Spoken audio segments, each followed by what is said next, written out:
বিশাল আকারের এক বিষধর সাপ উদ্ধারের ঘটনাকে কেন্দ্র করে চাঞ্চল্য ছড়ালো এলাকায়।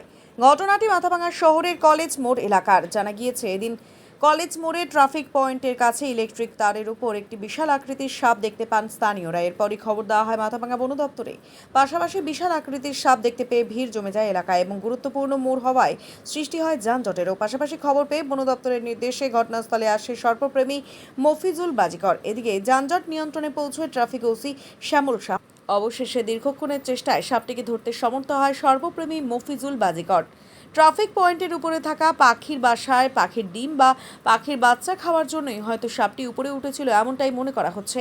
এদিকে সর্বপ্রেমী মফিজুল বাজিকর জানায়, এটি একটি বিষধর কালাত সাপ। বন দপ্তরের নির্দেশে এরপরে জঙ্গলে ছেড়ে দেওয়া হবে সাপটিকে। এখানে আমার কাছে খবর আসে যে সিতাই মোড়ে যে ট্রাফিক মোড়টা আছে সেই জায়গায় একটা সাপ উঠে যায় পাখির বাচ্চা খাওয়ার জন্য। পুরো এখানে অনেক ভিড় হয়ে আমাকে ফোন করে, আমি এসে সাপটিকে উদ্ধার করলাম। সাপটাকে উদ্ধার করে এখন কি করবেন? এখন আমি ফরেস্টে নিয়ে যাবো এটাকে ছাড়ার জন্য। আপনার কি নাম? আমি মানে সর্বপ্রেমী, আমি মফিজুল বাজিকার। আমি যতগুলো আমাদের মাথাভাঙা সাব ডিভিশন বা অন্যান্য জায়গায় যে সাপগুলো বেরোয় আমাকে ফোন করলে আমি সেখানে গিয়ে উদ্ধার করে জমে রেখে দিই।